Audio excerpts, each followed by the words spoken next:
I want to go on the record as saying, if someone's listening to this and you do that, you suck. Like we hate you. Like you should go to a new profession. Don't do that. Yeah. That's Don't be the villain.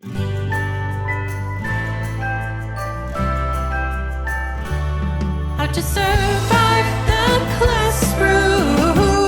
Hey, teacher besties. I am so excited to share with you that my book, They Never Taught Us That, is available right now. It is everything an experienced or first-year teacher needs to manage the chaos of a modern classroom, including some anecdotes to make you feel a little bit better. Because if there is a way that you can screw up, I've probably done it. It also has advice on how to build trust with families, how to manage grading and lesson plans and IEPs, and everything else that they never went over in your teacher prep program. They Never Taught Us That is available everywhere right now. Hey, teacher besties. Welcome to How to Survive the Classroom. I'm Andrea Forcum. I'm Jerry Patoka.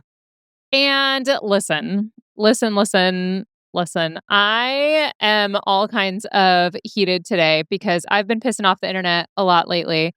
This time it was with homeschool families. And we're going to get to that when I get to the hill we're going to die on. Okay. I have a game I want us to do today, Jerry. Are you ready for this game? Okay. I'm ready. I want to know, I'm going to list off some things that, let's say it's like day one of the new school year. You have a new teacher person in your hallway. I want to know if you think these are red flags or green flags for someone that would be in your hallway with you as a teacher. Okay. So let's say you're at professional development, day one, you're sitting next to this new person. The administrator comes and says, "Hey guys, just wanted to let you know we're going to have new curriculum this year." The person next to you is really excited about it. Is that a red flag or a green flag? But they're a lifelong learner, Jerry. You don't want them to learn? No, I don't believe in this lifelong learner thing. Like, I've been done for a while. I called it quits some time ago. No, if they come in, they're like, "Oh, I have to redo everything I've been doing." No, you're a crazy person. Yeah. Like you want to do better, sweetie? I got some PowerPoints from one of my coworkers when I started teaching this class about office productivity. I didn't even change her Bitmoji. It don't look nothing Yeah. like me. And I'm just like, yeah, I didn't do it. I think this is hand me down. that's actually a great next thing is if somebody shows you their slides for the first day, like their first welcome slides, and they have a Bitmoji classroom, green flag or red flag? I think so. A classroom or just one, like a Bitmoji of themselves? So let's go with do you remember during the pandemic, people had full on digital Bitmoji classrooms where it was themed and there were backgrounds and all of that on the slides? Were you not a teacher No, yet? I was in college during the pandemic. Oh my gosh. So people who are listening, they remember and they're traumatized just like I am. Yeah, I had a full Bitmoji classroom with embedded links where you could go on there and there was a reading section where I had all the links to all of these trademark infringed books that we were using for my class. And You're doing there was too a much. music corner and an agenda. Well, that was the thing is we were only with our students that at that point 3 hours a day and we were home. So we also didn't have commute time. And so we had a lot of time and we were just trying to do everything we could to actually get kids excited about logging on to Zoom at 8:00 in the morning. And so, yeah, there was a whole Bitmoji classroom. So I guess if you're not familiar with the full Bitmoji classroom, it's pretty intense. To me, I think it would be kind of a beige flag because everyone had one of those during the pandemic. If they're still using it and it's not a brand new one, it to me means that they're just they're rolling with what worked for them. So to me, it would be fine. It would be What color is beige? That means if it's not an actual it's not a problem. I'm not concerned that it's going to Beige be is like khaki, right? yes. You don't know what color we're Okay. beige, my guy. Our skin color is beige. No, my bad. Yeah, it means it wouldn't be a red flag to me unless I saw them building a brand new Bitmoji classroom or even honestly building a Bitmoji for themselves. would probably be a bit of a red See, flag to me. I think the Bitmoji is like the bare minimum. Like, I think like if you have one and it's just doing the wave and it's like, yeah, that's acceptable. But Okay. like, I don't even put like borders on my canvas half the time anymore. Like the banners, Yeah. mine's Yeah. just that navy blue stock color. I don't know. I I kind of gave up. I at the beginning of the school year, I always had the cutest slides. And then by the end of the year, it was like mismatched fonts and whatever could get pulled. Like it was the most basic. If I had slides, a lot of times it would just roll into like me writing the agenda on the board. But at the beginning of the year, everything was always like really aesthetic and really cute. So I think it would be, I don't know, I'd be keeping an eye on them if they were out there like building a Bitmoji. Because what are we doing here in 2026 still with the See, Bitmojis? I'd be like, nah, y'all gotta stay down there. Like, don't come to my end of the hallway with that Bitmoji classroom. Okay, question. Are you one of the I people don't even have my who shoes on. Like, I'm not surprised by that actually. Okay, but are you one of the people that when Facebook or Instagram rolls out like a digital version of where you can like AI like graphic design yourself, do you use that ever? sometimes. I never do. I don't know why. Like and I remember when those first came out, everyone was like, "Well, those are, people like that's like these companies stealing your face for fill in the blank whatever." I'm like, "They got my face." Like, guys, they got it. Like there is so much content out there with my face now. If they don't have it yet, they're never going to get it. Like it's done did. So, I never had an issue with that, but I think that some AI versions of people, it kind of gives uncanny valley. Do you know what that is? Nah. So, like that what's the Uncanny Valley? You've never heard that before? I heard Stardew Valley, like, on the Nintendo Switch.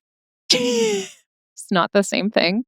No, uncanny valley is where something is like a graphic, but it's just close enough to looking like a real human that our brain it like makes our brains uncomfortable. So a good example of that is Polar Express, where like it's Tom Hanks Oh. and like it's Tom Hanks and it looks like Tom Hanks, but your brain just like doesn't like the way it looks for some reason.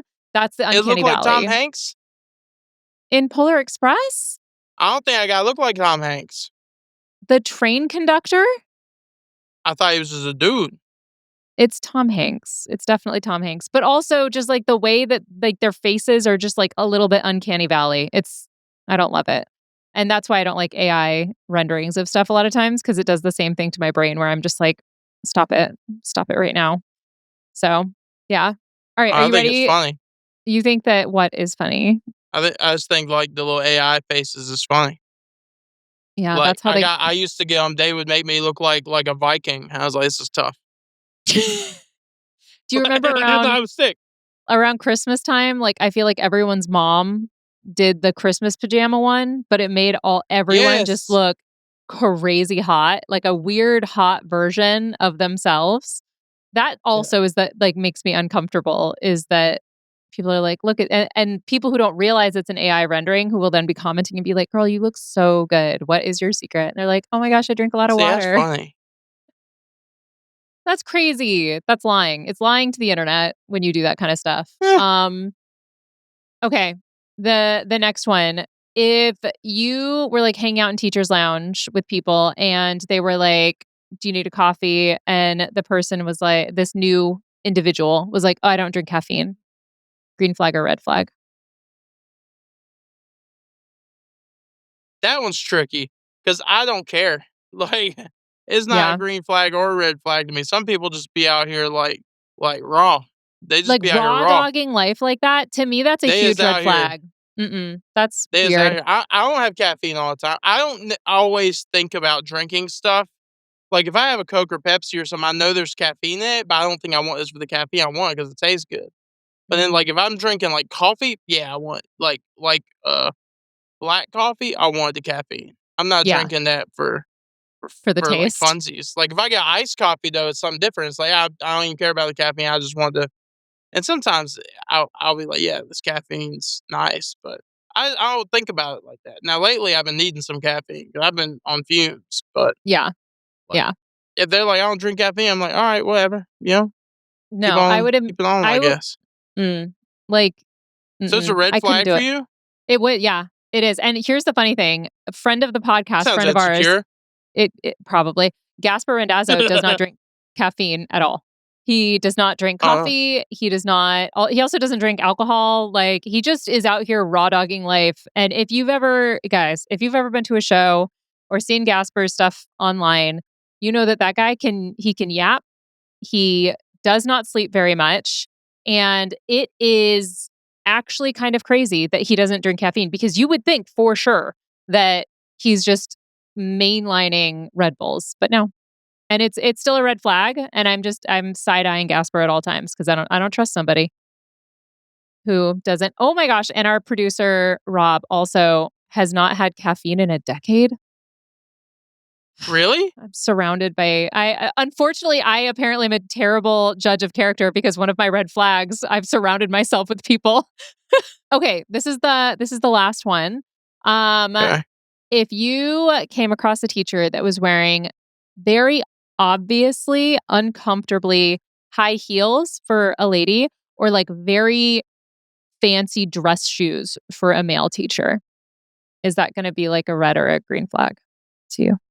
Closer to red flag. It's another one of those I think I think for me, it's more so the high heels, cause Mhm. and maybe I just haven't worn shoes that are that uncomfortable for a male, but I've worn dress shoes before just being like, "Yeah, Imma dress up today. Well, I wanna Yeah. look good," or whatever. But the heels in my brain registers being so much more uncomfortable, and then you're at fall risk all day. I'm like, "Yeah, I think you're doing too much." But, I wore Crocs yesterday.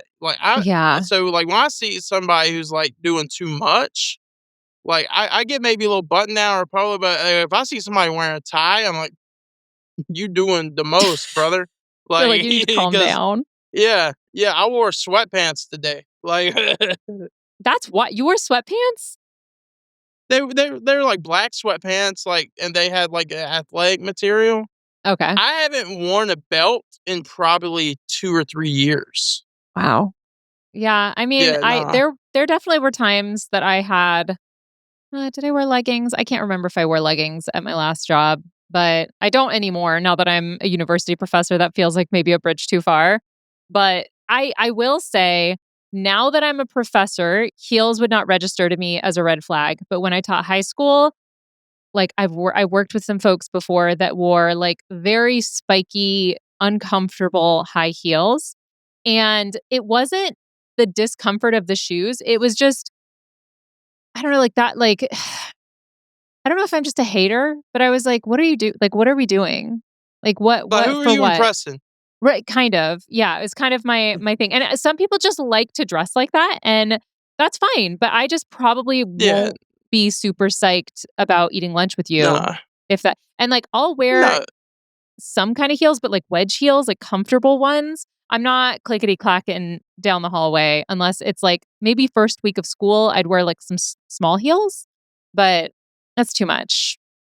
It's just a nah, little fussy. what are you trying to do? Get these 8th graders to think your fit's eating? Like, what are you doing? Like, Yeah. It's that's weird. yeah. I think that's what it is like to me it's just like a weird choice that that's where you're devoting your time. But I mean, I know some people like they just they spend a lot of money on their shoes, but then I'm like, why would I wear those to school, to work, where Yeah. all of the youths are? No, thank you. That's a hard pass for me. So yeah, that was also red flag for me. All right, we are going to take a very quick break, and we will be right back. Have you ever wondered what I would say if my mother and my administrators weren't watching every single thing I do on social media? Well, that's exactly what my stand up show is. And I'm going to be coming to a town near you super soon. You can get tickets at educatorandrea.com/tickets. Welcome back, teacher besties. Okay, so we got some fan questions. And one of the fan questions is something that I have done too many times, which is what do you do if you find out after you've handed out or graded a test that you screwed up. Not that you would ever screw up, of course, Jerry, but Yeah, I if don't make that were to mistakes. happen, obviously, yeah, we don't make mistakes They up in get here. credit. Do you They get the like, points. so do you, like, if there's 20 questions and let's say you messed up on 2 of the questions, do you automatically give them the credit so it's still out of 20 or do you make it worth 18? Do you know what I'm saying? Because then each, Yeah, no, like, I get what you're saying, and it just like clocked with me that I'm like, I think I've been doing it wrong. I mean, I I've done give it. them the points for whatever those 2 questions were worth and add it on Okay, because because I'm I've just done like, it. yeah, I don't know how to fix it. I don't know how to adjust this. I don't have to go through each one. Just whoop, you're lucky day. Take these Yeah. extra points. My mistake. My bad. Because I had teachers who did that when I was in school. So I just thought that was the right thing to do. Is I'll just give you the points. Yeah, I Congrats. don't think there's necessarily a wrong way of doing it. I mean, I've done it both ways. I guess if you're taking the amount of points they could get down, then each of the questions is worth a little more. So if they did get something else wrong, then obviously their grade could be substantially lower if you lowered the overall like number, if you're doing it out of 18 instead of out of 20. But yeah, I What just if I had said something like, I I remake the test and make them take it again or something can you like that? imagine? Like, you know that someone's out there. I want to go on the record as saying, if someone's listening to this and you do that, you suck. Like we hate you. Like you should go to a Like, new profession. Don't do that. yeah, That's don't be the villain. you're a terrible human, and I hope your third husband's okay. Like this, because you're That's a problem crazy. person. Um, yeah. Yeah, brutal. This does okay. This does make me think a little bit. So I have been using Magic School AI. Have you used Magic School before? I had before. Okay.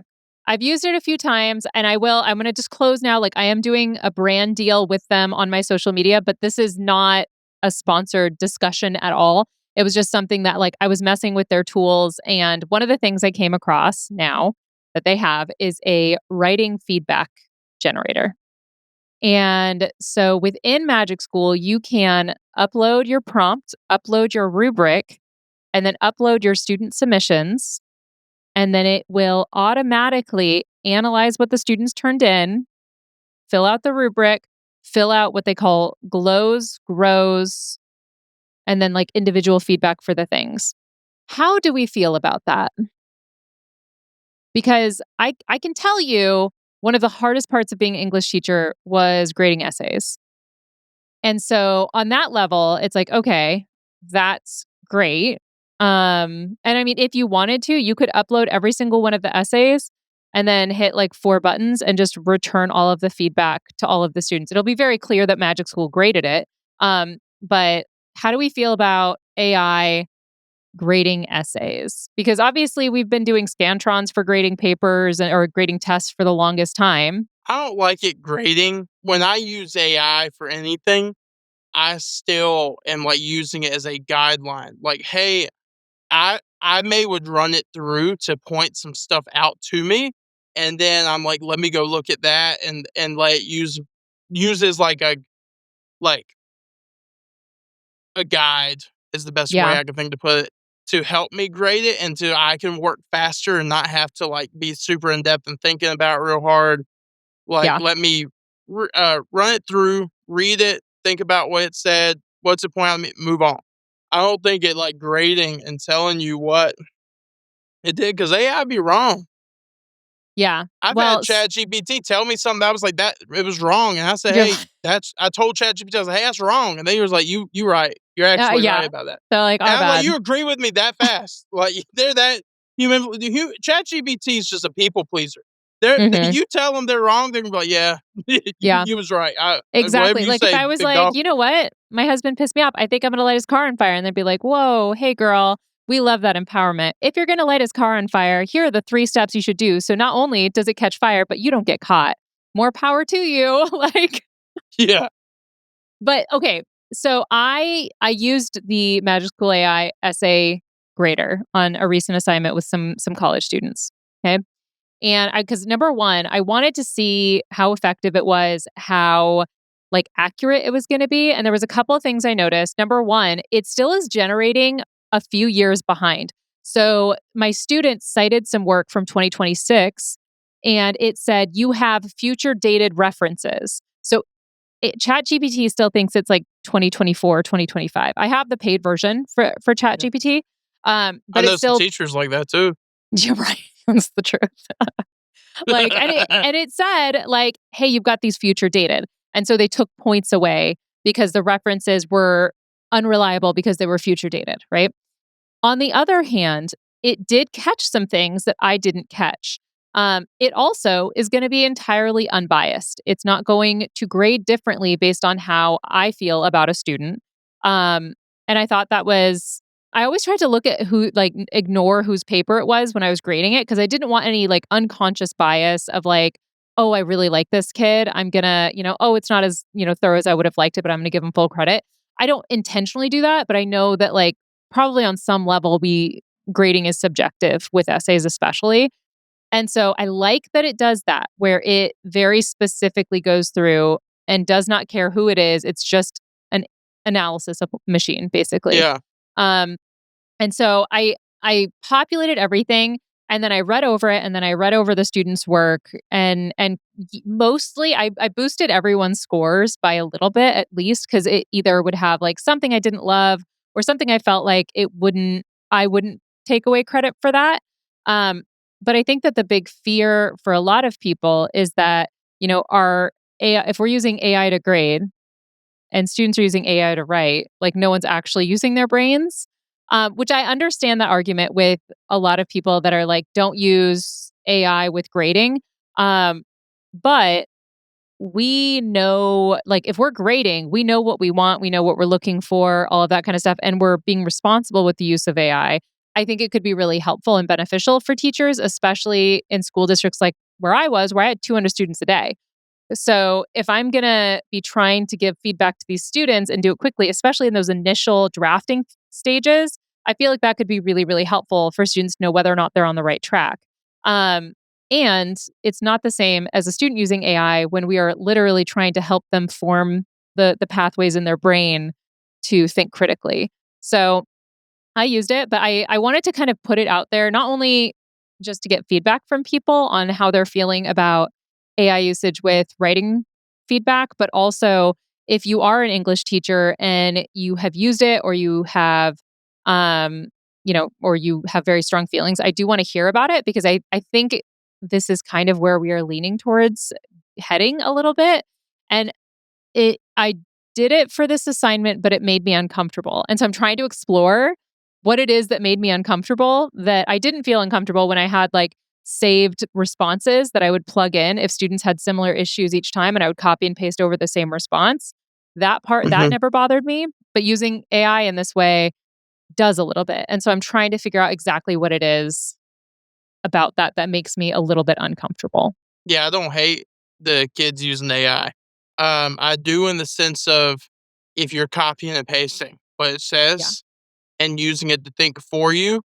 Um, and I hope, and I don't think we're just my opinion with absolutely nothing to base it off of. I think we're at some point in the next 5 or 10 years, we're going to have classes in schools that center around how to use AI. We have one 100%. I teach it about how to use Google Drive, which is Yeah. Google Docs, Google Slides, Google Sheets, Mhm. all that. And that those things have only been around for what 10, 20 years Yeah. maybe. Yeah. If that. And it's like, no, it's not going to be long before we are at like time's moving faster in the sense of how quick we're willing to accept and use something. And Yeah. I think because right now AI is getting pushed back for the data usage centers and things all that. And I'm not here to speak on that. If whoever people think about it. I don't really care. I do think it's a tool, Yeah. and it's one I have said. Look, this is a tool. If you're using it as such, I'm not gonna be mad about it. It'd be weird if I was mad at you for using Google on something when I'm letting you. Yeah. Like, you can use ChatGPT as a search engine because it is unbiased. It it communicates no, narrative isn't the right word. It communicates like A/B as opposed to let me type something and get a bunch of links and have to look for what I need.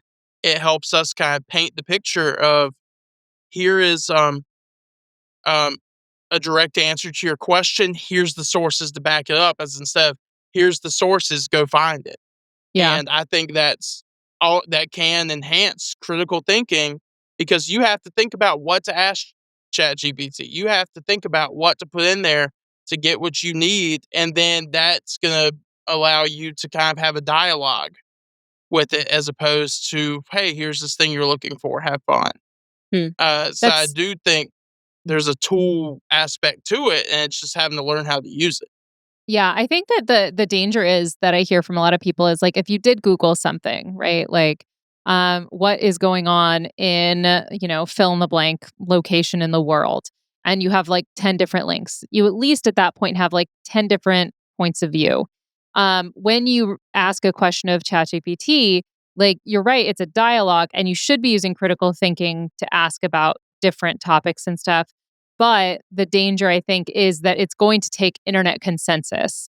And so, internet consensus is not always, and especially because I think about all of these big, big corporations that have all this money that they are like, okay, if we can get the chat bots to align with us, either recommend us as a product, recommend us as a resource, right? Like all of that, then that could, drive revenue and all of that. I can tell you, so I sell merch on my site, educatorandrea.com, guys.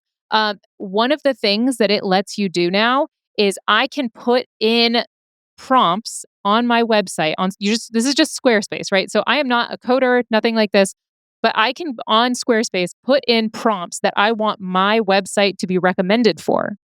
So that means if somebody looks up Educator Andrea merch shirts on, ChatGPT, then my stuff should hopefully come up.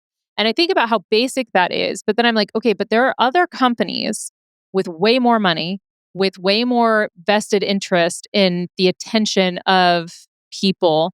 And that's, I think, the thing that scares me with the AI use is that we all think we're getting full stories, but actually, just like when we Google something, the sponsored posts take up almost the first 2 pages.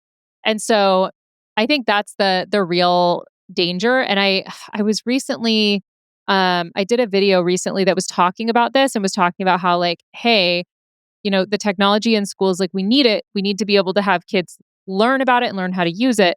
But the over reliance is a problem. And somebody commented is like, and basically said like, oh yeah, because you're afraid that kids are gonna, have access to all these other things and free their minds. And I'm like, bro, you are on an algorithm based platform that is feeding you whatever big companies want you to see. Like that's truly what we see on Yeah. online is like what we engage with, what companies are paying for and all of that. And so I think it it does scare me a little bit because I've also seen all these articles saying that like this generation is the first generation to be dumber than the previous, like in a recorded history. And that scares me a little bit because if you do have critical thinking, then you can think some of that stuff out. But if you don't, it's like we're in trouble. We are gonna be in some trouble. It kind of scares me a little bit. But yeah. So I like I said, guys, I have a lot of different feelings about AI and its use because obviously I'm not against it, but also I feel very conflicted about how we're using it. Which actually leads me in to the hill I'm going to die on today. Did you have a hill before I go into mine, Jerry? You No. know I didn't. You're just vibing over there. No hills. No hills I'm to die chilling. on. All right. So the hill I'm going to die on is that if you are a homeschooler parent and you have chosen to take your kids out of public school and to homeschool them, you of all people should be one of the biggest voices for better public education because you recognize where there are problems. So much so that you are taking steps, profoundly expensive steps, to bring your child into your own home and pay the time, the resources, all of that to homeschool them, ideally, right? I have a lot of family friends who homeschool their kids, homeschool a few of their kids, and a few of their kids go to public school. But something I've noticed online is that if I post something and a lot of my content is like, haha, so funny, but really trying to point out an actual issue within the education system, is people will say like, well, this is why I homeschool my kid. And I'm like, okay, but it's also why I'm doing what I'm doing. And it's, if you feel so strongly about the challenges in the public school system, you should also recognize that you are sitting in a position of privilege to be able to homeschool your child. And you should recognize that other people's kids, who will be your kids' neighbors, lawyers, doctors, teachers, like they also should have a good education. And I Yeah. think that that's a huge problem, is that people get lost in the, well, I homeschool my kid. Oh, I do private school. Oh, I do public. Whether or not you're like, and I went to a private school, all K through 12. Like that's how I got my education. And I'm a huge proponent for public school, because whether or not, people can afford to send their kids to like a fancy private school or be homeschooled or whatever, like we need good public education, because a vast majority of people cannot afford a fancy private school education or to be homeschooled. And Yeah. there is, by the way, nothing more patriotic and American than supporting public schools. Like that is like foundational to the United States. It's foundational to a strong democracy, is a well-educated populace. And it just really pisses me off when people are like, the most patriotic thing I can do is not care about public schools. I'm like, grow up. The most patriotic thing you can do Yeah. is to support public schools. So that's the hill I'm going to die on today. That's how I pissed off some homeschool families, because I basically, like, I did a lip sync thing, and it wasn't a super nuanced thing because, it's social media. And so I had a lot of people be like, well, actually, I homeschool my kids and here's why. And I'm like, I actually, if you want to homeschool your kids, you're doing it well, you're doing it responsibly. Great. I know there are definitely situations where it's not being done responsibly, and that's really, really unfortunate. And you are really doing a disservice to your child. But that's not really what I was trying to address. What I was trying to address was the fact that like we all should be interested in supporting a strong public education, because it's literally who's going to run our country next. Like that's who we're handing it over to, guys. We got to get it together. And that is in particular important because I'm hearing that the enrollment numbers are shrinking. Are you seeing this in your schools, Jerry?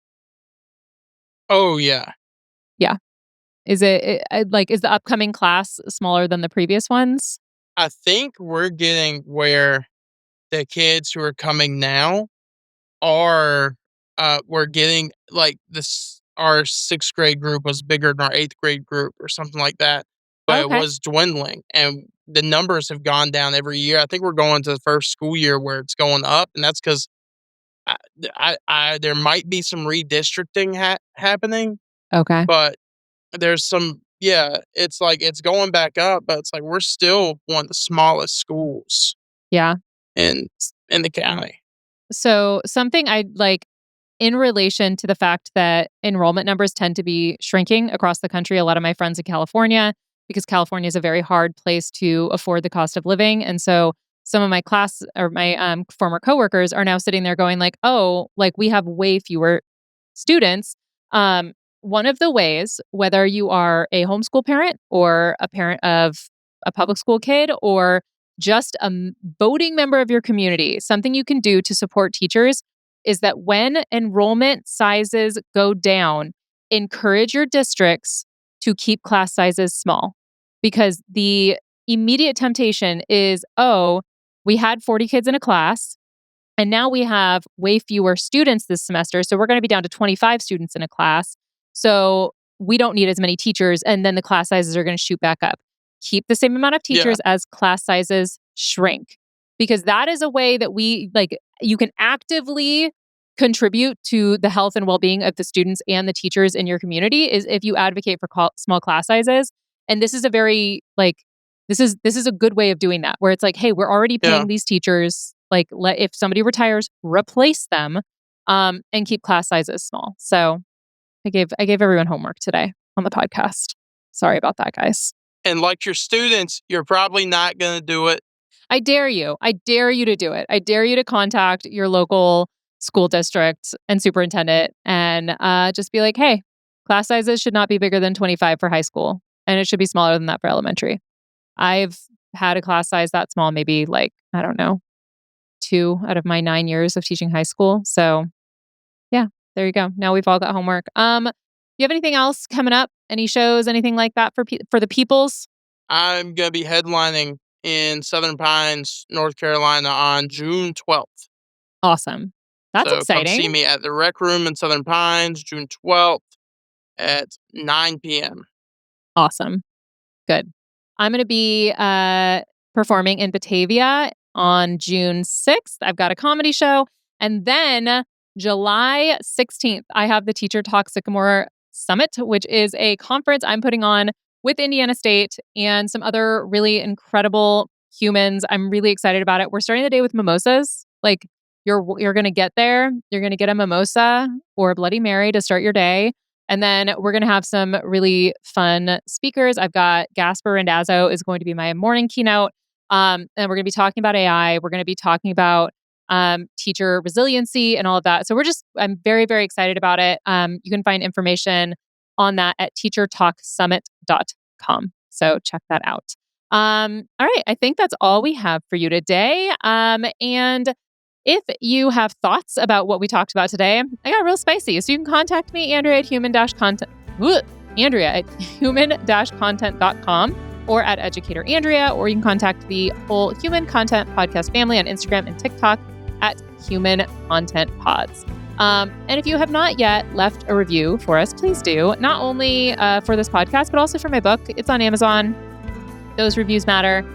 So if you've read my book and you loved it, go ahead and leave a review for me. And you can catch the full video episodes. They are up every week on YouTube at Educator Andrea. Thank you so much for listening. I'm your host, Andrea Forcum. I'm Jerry Patoka. And our executive producers are Andrea Forcum, Aaron Corney, Rob Goldman, and Shanti Brooke. Our editor is Andrew Sims. Our engineer is Jason Pertizo. Our music is by Omer Benzvi. To learn more about How to Survive the Classroom's program, disclaimer and ethics policy, and submission, verification, and licensing terms, you can go to podcasterandrea.com.